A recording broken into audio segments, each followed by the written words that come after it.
Yes, I. Greetings, love, and light to all the conscious ones and ones out there. My name is Hassan Robinson, and welcome to another episode of Streams of Consciousness. Of course, in these series, what we tend to do is try elevate the level of consciousness one conversation at a time. And this program is no different. And to join us and to help elevate this level of consciousness, we have two kings, two Dominican kings, who will be speaking on some profound matters and something that will definitely catch your interest, as well as give you some deeper insight of, some of the Rastafari liberty, and also some stuff and knowledge that will definitely benefit you for sure. Without no further ado, we're going to allow them to do the introductions of themselves, and welcome to Streams of Consciousness. Thank you. Greetings, my name is Amari Johnson. I'm a musician, a filmmaker from Philadelphia, Pennsylvania. Yo, my name is Siwatu, Libla. Most people know me around it. I'm a local man, member of the House of Nayabingi Rastafari community. And we have something special coming on board. That's why we're here with Hassan, Streams of Consciousness. Amari, go link up more about it. Yeah. For about the past 4 years or so, we've been working on a film that is nearing completion. It's The Full Never Told, a story about the Dread Act. And of course we say the full never told, meaning, the full has never been told and it can never be told. But at least this is a step towards sharing what was a crucial time, not only in Dominica, because that mentality that put the Dread Act into place is really something that we still see, that mentality, right? Which is the persecution of people who are pursuing freedom and righteousness and justice on their own. So the film will be shown on Sunday, May 10th at UE Global Campus here in Dominica. Yes, we want to start about 5, but then the normal thing is for people to be there by 4 o'clock so we can settle down and have the place ready. And that film is just part 1, because the film, what had never been told, the full had never been told. It's a long story, and we can only give snippets of it, different portions. So that's what the introduction. So we starting with part 1. Yeah. Yes. All right. So naturally, the first question I want to ask you: why is this important? And for persons who may not be aware of the Dread Act, what exactly is the Dread Act, and why is it important for us to remember, or for us to go forward with those type of information? I smile, because a couple of minutes, over half an hour ago, I was talking to Sister Nats, and she was reasoning about the same Dread Act, and she was saying it's funny that walking into town, she see a lot of people with dreadlocks. Yeah. She see a lot of people with dreadlocks, right? And she's saying she'd like to get these people and them in a place, in a consciousness, that consciousness to understand that what they have on the head, what they flash on the head, people died for that. People died for that. It was, so that's the whole idea why. And the next reason is that, as the film says, the full has never been told. That story has never been told in the aspect as we go to take a look at it. The people and them that were involved, they have never spoken out. They have spoken up around us, but to the public, they have never spoken out. So, from over the time, we've been asking people to do documentaries amongst the community, even the elders, some of the elders that have the authority, we ask them. And then it has been going. So with the younger generation, they decide, we met a brethren that has their capabilities, they decide, let's take it forward. Because if we don't tell that story, it's going to stay hidden. And then the truth that, because we see a lot of youths come up now, a lot of youths flashing the dreads now. And the consciousness that they have to know the foundation. Some of them artists have to know the foundation so that they don't just go like a wayward style. I'm not from Dominica, so I arrived on the island in 2020 during COVID times, and one of the things that was really surprising to me was they talk about this thing called the Dread Act, right, which happened in the 70s, right? 1974 it was passed up until about 1978, 79 that they say. People talked about it in day to day. So Siwatu, who I met along the way, he says, oh, he knew I did film. He said, we need to make a documentary on the Dread Act. I said, no, somebody had to have already done that, because the way it was discussed in society, because you figure 74 is not long ago, in the sense that the people who were around then are still around today. But for it to have been as truly terrible times in terms of, things like automatic jail, 9 months if you have locks on your head, or if you dress a certain way, or if you use things like, certain colors, or but the one that really stuck out to me was that it protected citizens legally from being, if you found a dread on your property, you could kill them and there will be no charges brought against you, right? That this was happening at a time when so much was changing on the island in terms of moving towards independence, but also it wasn't that long ago. Those people are still around today. So I was shocked that no one had really, documented that aspect of the story. As I remember the thing that when I said that to you, you said, well, no one's asked us.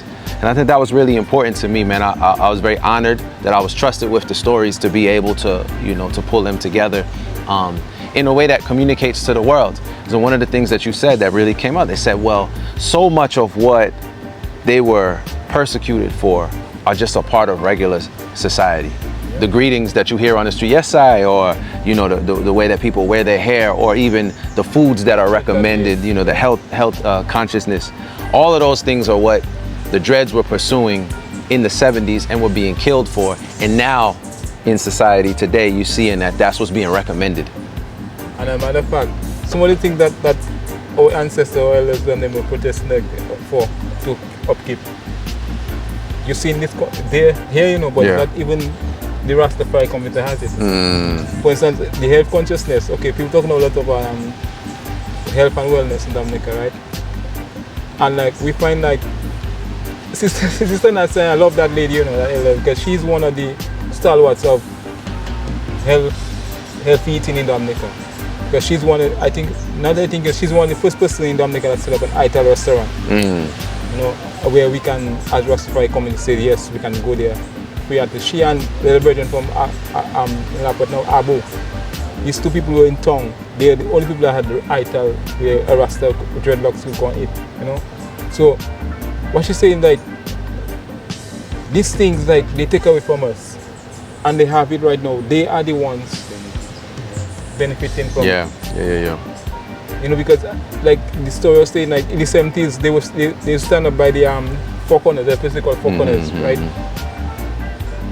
And they used to stay up the flesh, and then it natural, move to the hills, plant your grains, and people imagine for that the society was scorning them. Parents disown children for that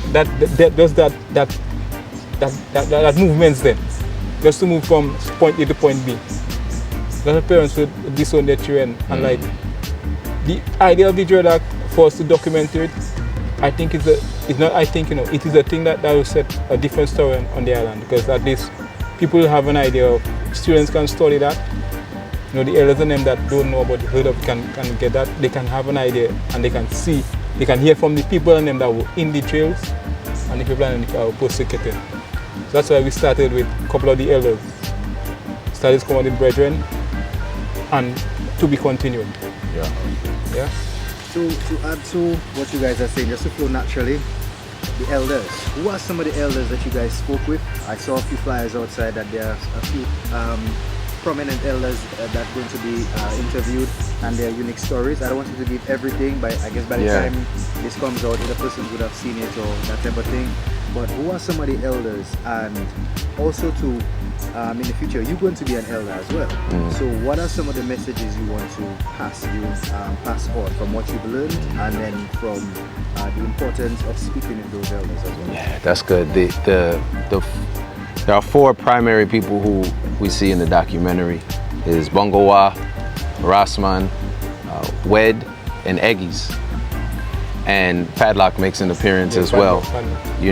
But that part is really important because, again, these are men now who are in their 60s and 70s who have lived this time, and now they have children and grandchildren. So you've lived a life, you've lived through this period of persecution where you were being imprisoned, where you were being beaten, which is some of the things that they talk about. In some cases, they were shot. But also, you are so committed to your values and your ideals that you pass that on to your next generation, so all of them have children who are continuing the tribe, you see. And that to me is something that's extremely important. Despite all of the downpression that you've experienced, you still continuing, and you're still raising your children in a way that is in alignment with what you believe, you know? I mean, they call it the conquering lion for a reason. It can't be conquered, you know? So that's a beautiful thing that, you know, one of the things that comes through is that they're just pushing this forward to the next generation, despite, you know, the challenges and tribulations, that this is so important and so valuable that they're doing it. And again, we're seeing society agree that this is an important way of life. This is an important, you know, philosophy. It's an important spiritual system, you see. So that's one of the things that really comes through. Okay. Sorry, usually Rastafari taking the crown when it comes to consciousness. In some of the stories and during the times that you're talking about, we had the Rastafari movement, we also had the, I guess, the Black Panther movement, and then Black Powers, you know, movement as well. How does the two of those movements intertwine in 2026? Do you see now Rastafari has taken the lead to the point where the Black Conscious movement is really the Rastafari movement now, or is it that type of thing? If you get what I'm saying. Because we have some Pan-Africanists in Dominica who, you know, who have their story they're telling from, you know, different persons. But the Pan-Africanists and the Rastafari community, they kind of have a similar message, but they have a different approach to life. I want you to talk about that in the sense of, do you encourage your Pan-African brothers to come and see the movie as well, or give strength to the support and try and, you know, because I know in the past the Pan-Africanists and the Rastafari are basically hand in hand. It's the same thing, you know. So let's talk a bit about that. It's still hanging on because one left, one right hand. Yeah. Because what now, it started with the Black Power movements. In time of Rosie and Sister Nats, all the people that in that Black Power movement, Rastman, or like DA was a part in the Grenada Revolution. It started from, okay, for instance, started when you know Black Power and Rosie started from Canada, and he went down, and he came down Grenada, and then he came. And then we never wanted to know Alan. The man helped Grenada liberation. And Sister Nats, these two people there took over. So like it started from the Black Power, so that's why we never lost the connection with the Black Power movement. You know, because the foundation where it was staying, the same four corners, right? The Black Power movement used to meet there. And you find like your dread started to meet there too. You know, so like it's a step up. But even right now, the Pan-African movement and Rastafari become brothers and sisters. Because when you look, even not even on the Caribbean, but even on the motherland, you find the Pan-African movements, like, and Rasta, you'll find we move as a brotherhood. You know, because one is like, for instance, Pan-African more like the Gavi movements, the revolutionary movements, and then Rastafari comes in spiritual movements, spiritual warrior and king, Christian king. Yeah. So it's a combination of both of them moving forward. You know, I think that's the way you put that is really important, because to me it's a false divide, you know, to say, oh, well, will a Pan-Africanist respond this? Because I always say like this, you know, on the influence on how I see things spiritually and culturally are very heavily influenced by Rastafari, though I myself don't necessarily cite Rastafari in the same way. But I do see that Pan-Africanism and Rastafari are all geared towards the same thing as what they may call liberation, or, you know, what some may, on one language may say reaching Zion, others may call it liberation. What really brought me to the story and to the film, what brought me and my family to Dominica in general, was this idea of liberation. We were looking for a place outside of Babylon, and maybe as we retreat to the hills, you know, initially, you know, I've always been attracted to the Maroons. I know that Dominica has a very strong legacy of Negmawon. To me, that is a model for how we can build the world that we need for ourselves. Far away from Babylon, far away from, you know, all of the muck and the mire of all of the challenges of civilization that don't allow us to be our full selves. That, you know, it is to the hills that we go. So when we hear the stories of the Dread Act, and they say, well, really all they wanted was to go to the hills, to plant their food, to live a life of righteousness, Well, that's really what we're all seeking, whether it be, whatever our political ideology, we as people who are committed to the liberation of African people, that's what we're ultimately seeking, a place of our own where we can do for ourselves and build for the next generation. Right. So how proud are you guys? Of that product, that documentary, especially now we basically gathered information as to what the film is about, who is the one that's going to be interviewed, your mindset, your intentions behind the film, the overall general intention in terms of what you want to perpetuate. In terms of being proud or happy or I'm not sure if like you said that's part one, how proud are you in terms of the product in itself? And do you see that now can take a life of its own and inspire other, inter-regional stories? Of course. This is just Rastafari story from Jodak Dominicans, Rastafari Jodak Reverend from St. Lucia, St. Thomas, and you can create that type of thing where the lion in itself telling its own story, that kind of vibes. And that way, so how proud are you to see that you're making that mark or making that first stride towards perpetuating that future? Same thing with you, Siwa. I mean, he's a man that's on the front lines from the things they even invent the word, Yeah. I feel, my prayer is always that I may use my skills and talents in the service of my people. And to be able to, like I said, to have been entrusted with the story and to really be able to put my full self into it, it feels amazing. I'm extremely excited to be able to share it, if for nothing else, that these elders can see themselves on screen and know that they've done well. Told their story.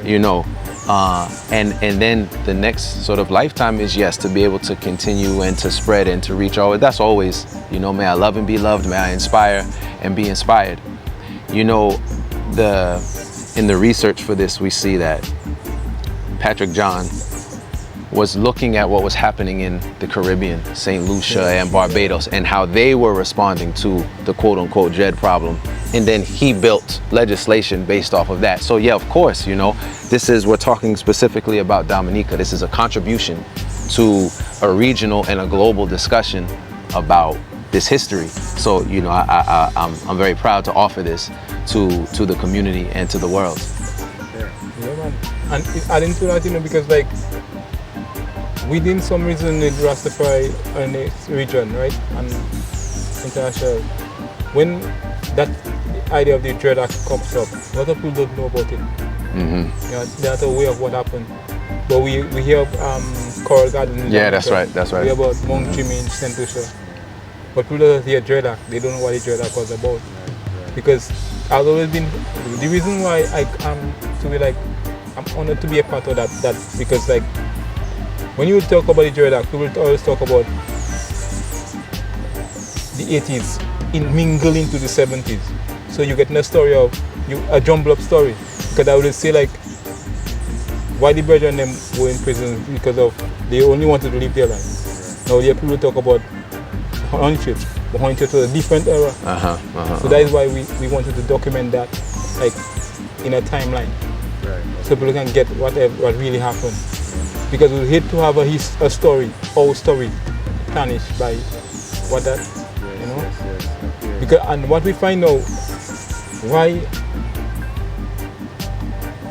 that was so important in those times in 2026 is because when you look at the history of Dominica, we have a history in Dominica, yes? But the story of Dread Act, it was plagiarized. So we wanted the truth to be told. And the story of Dread Act isn't in our history book in school. So the students that go to secondary school, high school, they don't know about that. Yes. So right now we have media. It will be easier to get across. Okay. You can take the film and bring to a school, tell them, show it to your students. So it will be easier to, the students can translate that better. Because they've seen, they've seen people that probably they know, or somebody know the elder that, the man reason, and that is what happened in Dominica. So it can give them a sense of belonging, Identity, man. Yeah, man. I think that's the key, From what I gather in it, what I really get in is the sense of identity. Not identity is just the physical, but in terms of who you are as the observer of your life and what you want for your life. Yeah. at some point in our history, it was bad to basically be a naturalist. That's right. That's right. That's right. Yeah. You're illegal, my brother. It's not bad. Yeah. You're illegal. It's like Western politics now, like Yeah. Bloods and Crips. If you wear regular and green, he's a outcast and Ray and all of A those man things. could find you in his backyard and just passing the truck and the man just shot you and leave you Yeah, there. that's it. That's And it. that means a lot of people might have that and you'll never know about them. That you is never what know we. the story. That is what it is. That is it. you know. Because we have a number. Actually, we have a number of some of the people that we know that they took, but there are a lot of people that are missing from that era. Parents still don't know where the children pass, and for that, unless and every time we come with that topic, people ask us, what about the pardon from the government? We have never gotten a pardon from government. The closest we have come to that was when Brother Rosie was there. Respect. As he had just entered, we gave him a 10-point position and he agreed with it. That's why Rastafari in the we moved that level, because from 2000 when he came in, we signed a 10-point thing with him, and like he gave us that zeal. But he was the only man that came close to say like the Dreads have a right. And that after he came from Africa, he had gone to Africa and on the radio station live, he talked about the Dreads, how they have that right in the island. Now from that now, governments have come, governments have gone and they don't care at us. All the governments that pass have brutalized Rastafari, same way. Same way. From 80s to the 90s to the 2000s. It stopped in the 2000 when Rosie came, when Brother Roosevelt Douglas came into power. You know, so that's why we're checking like we have to tell our story. No man can tell it first. Oh, that's it. You know? All right, so streams of consciousness, right? Now my program is basically trying to, like I said, elevate consciousness, and we spoke about the documentary and what it entails and about that. Now, I have to go deeper into the two individuals that I have here in front of me, in front of the camera. Three basic questions you guys can answer interchangeably. First question is, what does consciousness mean to you, right? And how does that apply to your life? Second question would then be, if you have to look at our society now, what area of our society you feel like we need most, with consciousness the most? And then the third question would then be, after you answer the two questions, if you wouldn't mind meditate with me for like 20 seconds, let's put up a pause for the breath of life, yes? All right. Yeah, that's cool. All right. Man, so consciousness to me, knowledge of self, all the way back to the ancient Kemetic, what they call it, ancient Egyptians. The Kemetic people would say, know thyself. The Greeks would later take it and make it their own and then force it on us. So much so, knowledge of self is knowing your own cultural traditions, your own cultural legacies, and being in tune with them, because at the end of the day, everything comes from within, through within, to without. And as long as we continue to look outside of ourselves to the answers to the problems that we face, we'll never be able to answer them, So that's what consciousness is to me, is knowledge of self. Yeah, man. I concur that too, because the greatest problem is the greatest defeat you have within you. And consciousness too, I like, okay, check out with Sata. Listen to what's happening around there. The birds reasoning to us. It's like people don't understand that when you're in a natural setting, everything is part of you. Yeah, that's it. Yeah. I mean, nice with the breeze, fresh air. The same way, the waves beating on the same breath we have, breathe in, breathe out. So the consciousness, everything around you that can lead you to a positive direction in life, a positive path. Yeah. Next question. If you have to look at our society now, be it local or global, what area of society you feel, or what areas do you feel like we need consciousness the most, in the sense of application? I think the extension of that, people, we spend so much time rushing and chasing things that are outside of ourselves.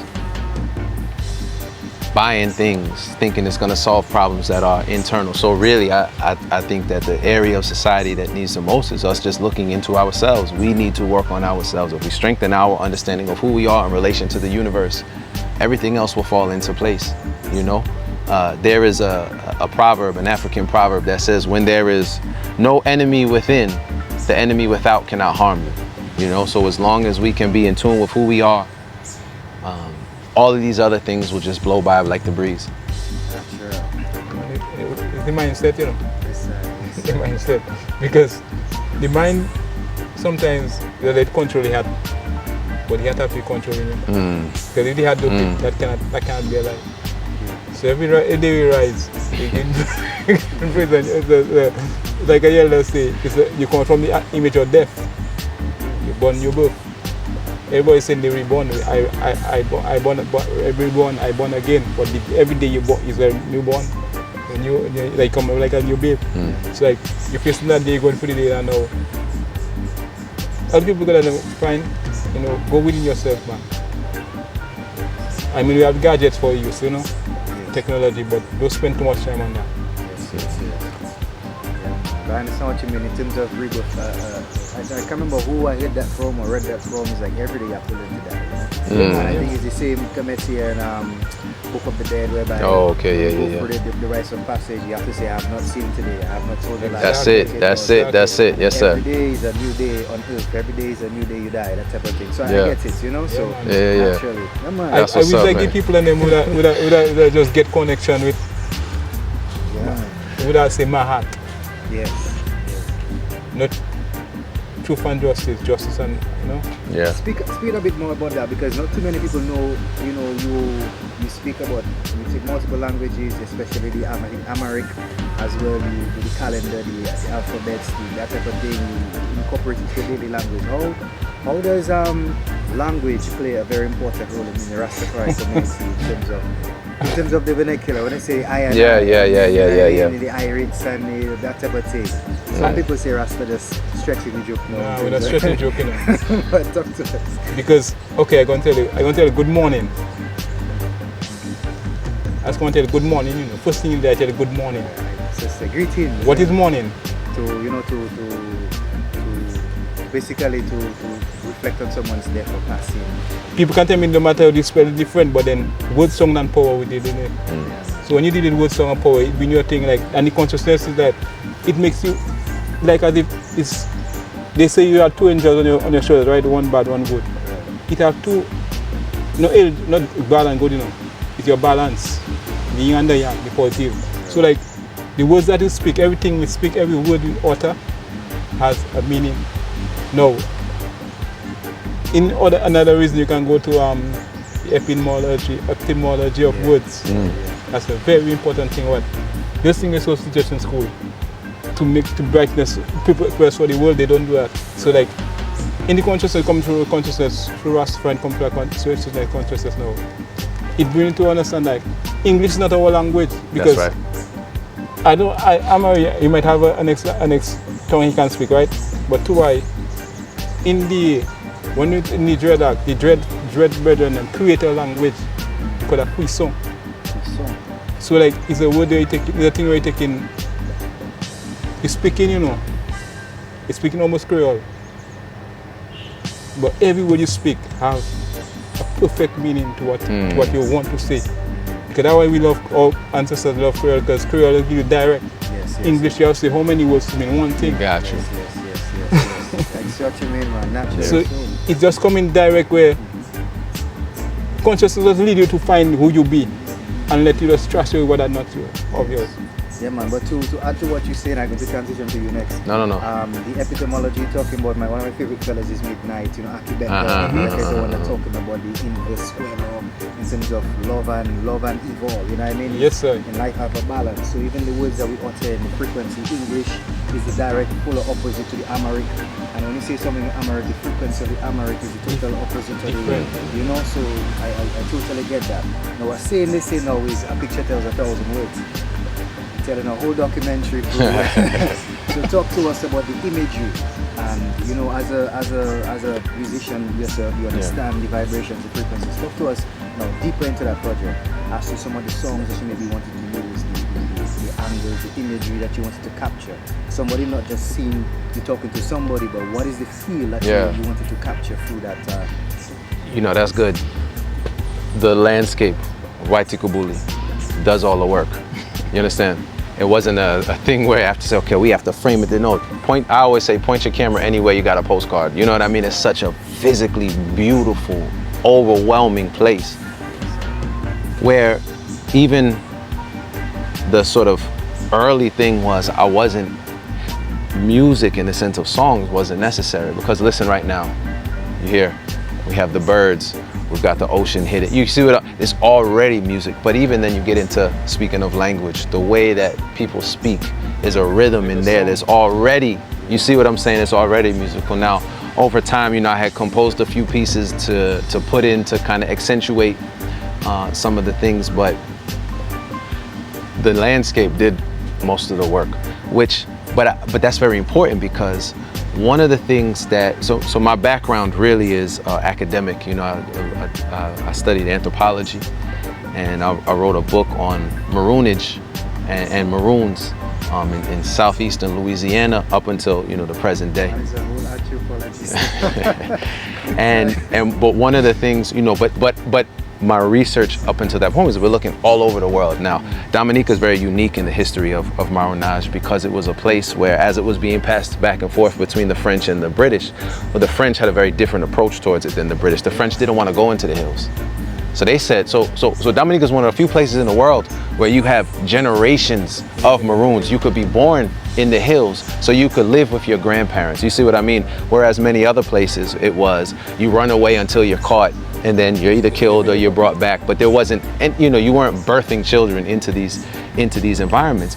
But when we look at places throughout the Caribbean, St. Lucia, Jamaica, you had to go to the places that were the most inhospitable to life, right? You know, they talk about the cockpit country or the Blue Mountains, or think about the mountain. It's like Malcolm X would say, any place is better than here. We're going to leave the plantation as soon as we can to go into the hills where we have to fight against nature. But the trick was, these were Africans, so they knew you work with nature, you don't fight against it. You see, and that's how they were able to survive. So all of that brings us back to the fact that now we have the Dreads in the 70s who are doing the same thing, carrying that same tradition and that same legacy on, and they're saying we're going to work with nature to provide for ourselves. So they talk about how they spent years in the mountains with a grass skirt, what they call a jip, you know, and the bag, the kota, you know, that they were able to preserve their lives and be healthy for years at a time, and no one could find them in the hills. I mean, so I say all of that to say that the natural environment facilitated just the beauty of the film, but it also facilitated the life of those who were on the side of righteousness. I don't know what it does to the system, but they declare dread out and declare RNI illegal.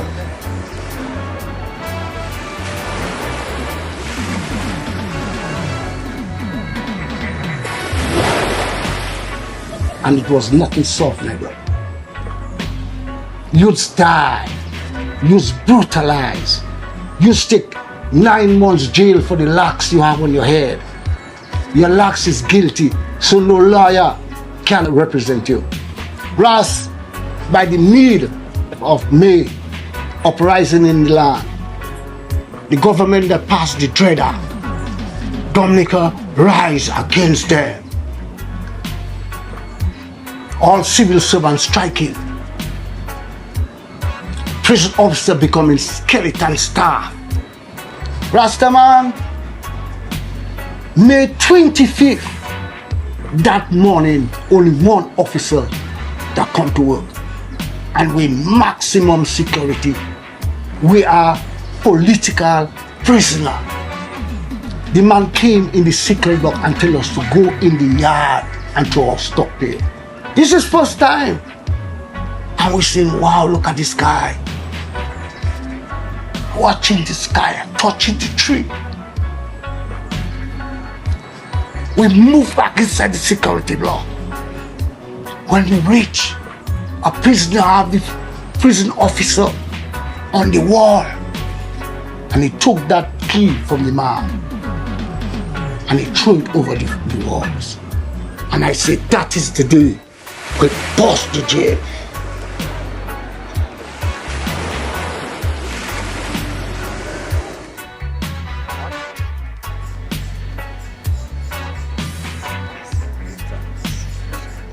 That's it now? Yeah. Feel like we were just getting started, man. We could talk all day.